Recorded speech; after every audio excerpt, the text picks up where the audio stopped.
Oke. Halo pemirsa, jadi berhubung lebaran sudah tiba, sudah habis. Nah, kamu jauh uang, iyalah pendek semuanya ikut renang-renang bersama. Jadi kami ada di pantai gitu, itu kota Payabako, dekat kampung Payabako. Jadi buat kalian yang ingin mandi bareng setiap lebaran kelima atau keenam sama bocah di ya dulu. Ada ketahuan. Anak-anak kuliah nanti. Ada buku nama aku bisa ketemu.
Dia berapa dah?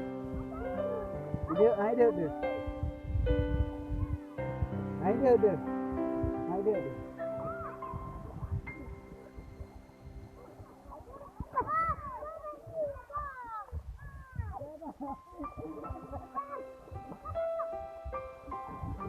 Dek mak oi.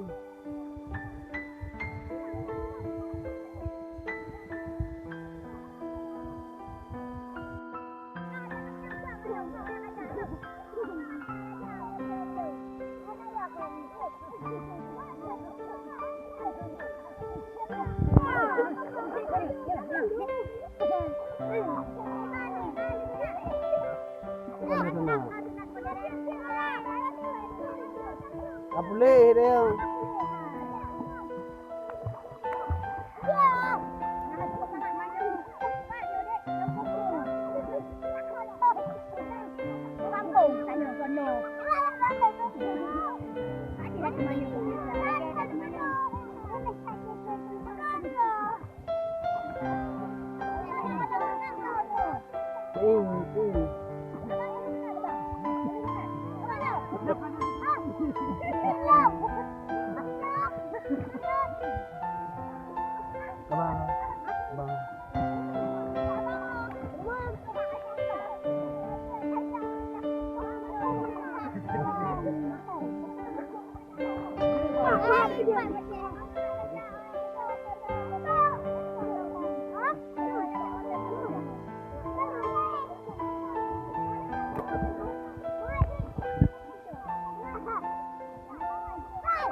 kahek kulamonyo katijuk semua.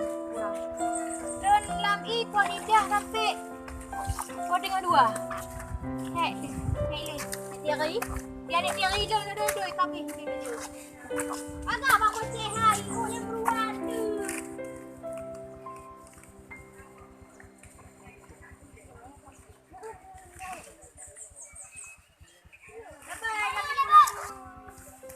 Apa?